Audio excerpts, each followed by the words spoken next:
sa akin. Palagay ko dito, maganda sa lugar na ito. Catherine, mula ngayon, tutulungan ka ni Chona sa pamamahala dito. Gusto raw niya magkaroon ng eksperyensya. Turuan mo siya, ha? Inay, kaya ko naman mamahalang mag-isa dito eh. Wala nang maraming salitaan. Baka manggas gustong mesa. Siguro mas mabuti kung tumayo muna kay sandali nang may usog tong mesa. Catherine, ano ka ba? Hindi yata maganda itong lamesang dala niyo rito. O sige, lagyan mo na lang salamin para magmukhang disente naman. Pwede ba iusog mo ng konti at wala nang madaanan? Ang sikip-sikip eh.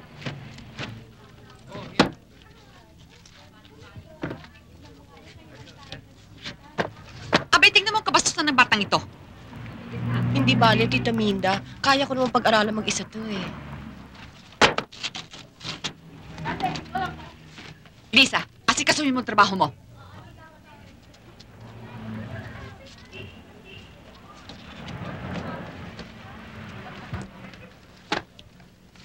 Huwag ka na magalit, Tita Minda.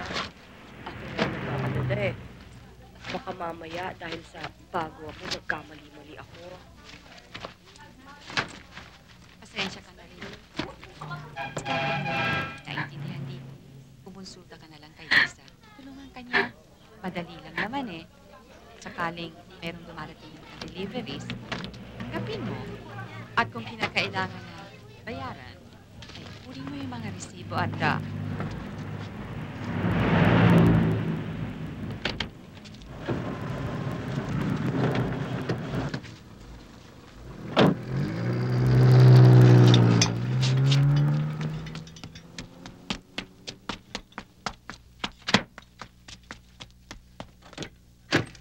What's happening, baby? isa ka pa. Isa pang ano? Isa pang pogi? Tawan mo! Para ko, Reyna! Talaga akong Reyna rito at sampid lang kayong lahat. Subukan mong hawakan ako uli. Papatayin kita! Hindi ko matatanggap, Rustan. Si Chona ipapalit sa akin ng mama. There you go again. The jealous daughter.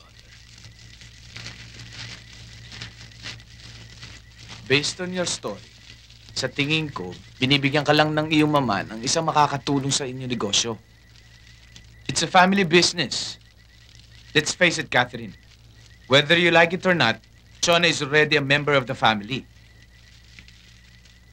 Wala akong nakikitang masama ron. Ayaw mo nun, matututo na rin magpatulo ng pawis sa mga akwestas. Teka nga, Rustan. Kanino ka ba? Sa akin o sa kanila? Nagpunta pa tayo dito para mag-away.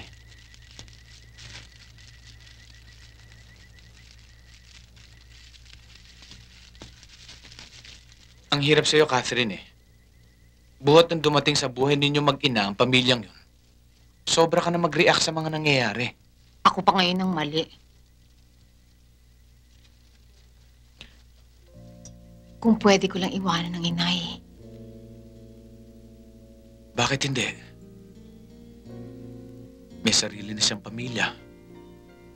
Maligaya siya roon. Hinihintay ko lang naman ang go signal mo eh. Catherine, ayusin na natin ang lahat. Give them up once and for all. Magpakasal na tayo. Ayokong tumakas sa problema, Rustan. Catherine, hindi na nga problema nangyayari sa inyo mag-ina. Sitwasyon yun na hindi na dapat ihanap ng solusyon.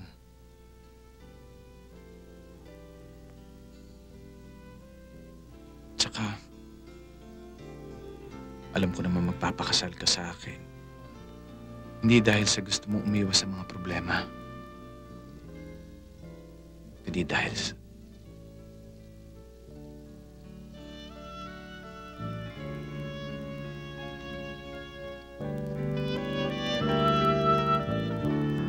Rustan, anong gagawin ko kung wala ka?